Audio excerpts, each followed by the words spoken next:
Alright, so today we'll just be talking about Kenjaku and explaining why has one of the highest potentials in his own series and also has the potential to be one of the high tiers who even rivals or surpasses Gojo.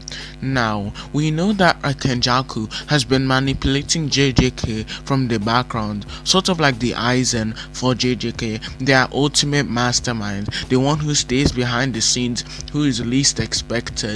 And now, after the Shibuya incident, he's taking place. We see in his first appearance, he states that no one or nothing he creates can ever surpass his potential.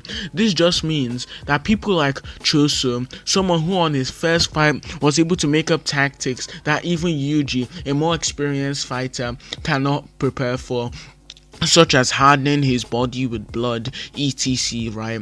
And also Yuji, one of like the smartest characters when it comes to battle IQ throughout his series. Both of them were products of his own creation, as under the alias notoroshi kamo, he created Yuji and Yuta, who went on to become special grade level fighters who are able to fight with the characters or scale to characters who are special grade level. Now, Kenjaku obviously makes the statement that neither of them can surpass his potential, which would mean that Yuji at his maximum potential would only be as strong as Kenjaku is. This just shows how much potential, as not only as a character is, but as a combatant, how much potential Kenjaku has. Adding to that fact, we also know he's able to manipulate the disaster curses. People who don't, or curses who don't necessarily agree with him, as shown when Hanami has a little argument with Kenjaku over whether he should go save Jogo or not, right?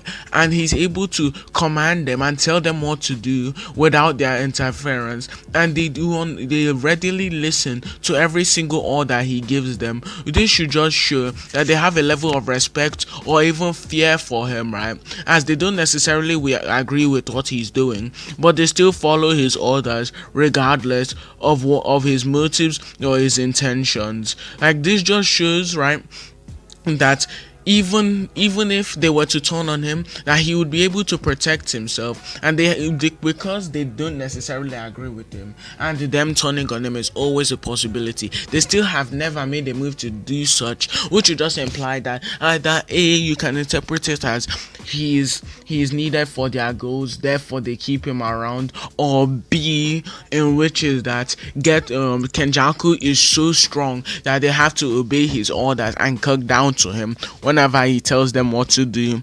B, which should just be more likely, right? So that's just what I think is implied when they follow his orders.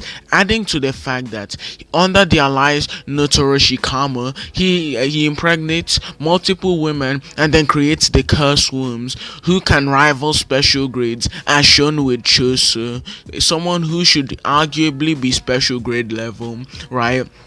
So now that we know that how much potential Kenjaku has as a character, we can move on to his actual feats and scaling.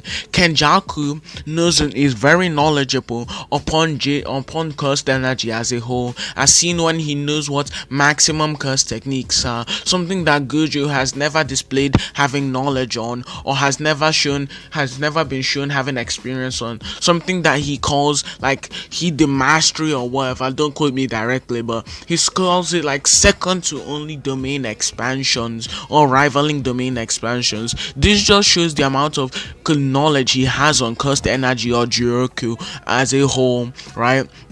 Adding to the fact that he's able to tag Yuji with one of his curses and completely mess him up and mind fuck him, right? As Yuji doesn't know whether he's going to fall down or not, or whether he's actually standing up. He's able to activate and deactivate his curses and shows a greater mastery over them than someone like even Geto, who he's currently controlling the body of does.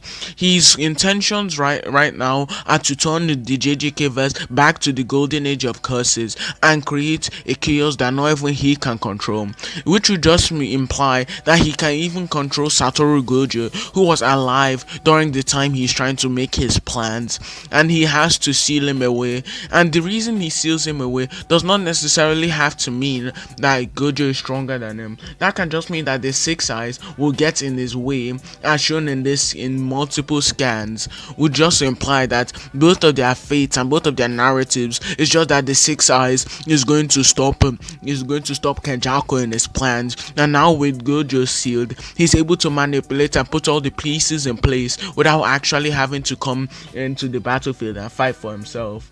He has a greater level of manipulation than someone like Madara Uchiha, and he doesn't have to do anything, as the pawns will already do it for him. So yeah, I just think that he has greater potential than anyone else in the series, adding to the fact that Yuta Okutsu, someone that Yuji thinks can fight and most likely kill 20 Finger Sukuna, Chosu thinks that Yuta Okutsu is needed to fight Kenjaku. So that's also another reason why I think that he needs multiple top tier level fighters just to take down one guy who barely has any feats. So all of these narrative implications is just showing and adding a preponderance of evidence that just suggests that Notoroshi Kamo will become a real threat in future. Bye.